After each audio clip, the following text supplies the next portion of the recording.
sandwich generation where you and I are stuck in the middle between our kids and grandkids and our parents and our grandparents, and we're just trying to work it all out for everyone.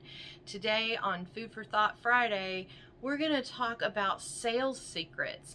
I know, right? I'm a salesperson, and I'm going to tell you some secrets about our working with you in senior living. Let's unpack it. Sales can sometimes sound like a nasty word. Whenever people think of sales, they think of used car salesmen, and you definitely don't want to have that approach in senior living. Although I'm sure if you have ever looked for senior living, you have run into a few of those people. I talk to thousands of families. I can't count how many thousands it has been now in my lifetime that I have helped with senior living. So you guys, you follow a pattern, and that's how I know, and that's how I can easily tell you this is going to happen. So having that said, we did not see a bump this year over the holidays. So in any sort of sales, a bump is when you get more leads than you normally do, and a lead is someone who's trying to buy a car, or someone who's trying to buy a house, or someone in this case who's trying to look into senior living. A bump is when you get more leads than usual. And with every single industry out there, there is an ebb and flow to how often you see people look for these things. And at holiday times is when senior living tends to experience that bump.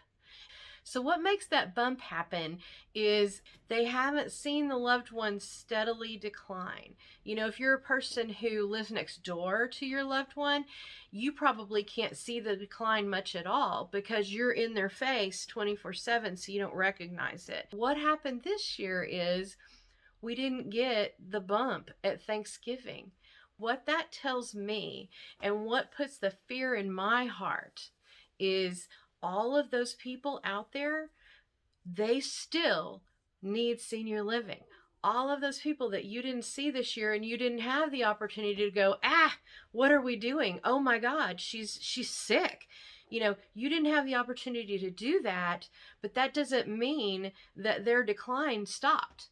That just means that you didn't see it. I don't want any one of you to have to find your loved one in such a dire situation that you have to immediately pick them up and take them to a hospital. I don't want that for you. I want you to be able to recognize this decline as early as humanly possible, and let's get a plan in place. Whether they move in today or they move in 6 months from now, we still need to recognize it early and get that plan in place so that we can catch them when they fall, so that we can catch them when they get sick. No one needs to be so isolated that they wind up in real serious trouble just because we didn't see them at Thanksgiving. But that is the reality, just so you know. Think about this. Think about keeping a sharp eye on them right now. And don't be afraid of senior living.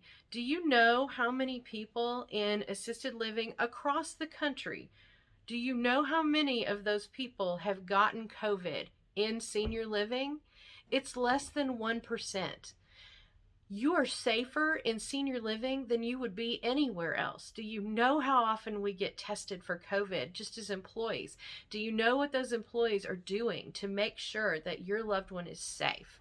So if you were considering senior living and now you're not because of COVID, or you're one of those people who I should have had a phone call from at Thanksgiving, but you don't know because you weren't there, we need to dig into this. You need to look into these people and make sure they're safe. No one wants to see the worst case scenario happen. So having all of that said, I just had to tell you, and I know that you're busy, we're stressed, you may not even know what's going on till it happens. So let's just stop for a moment and let's think through how we can help these people. Thanks for watching.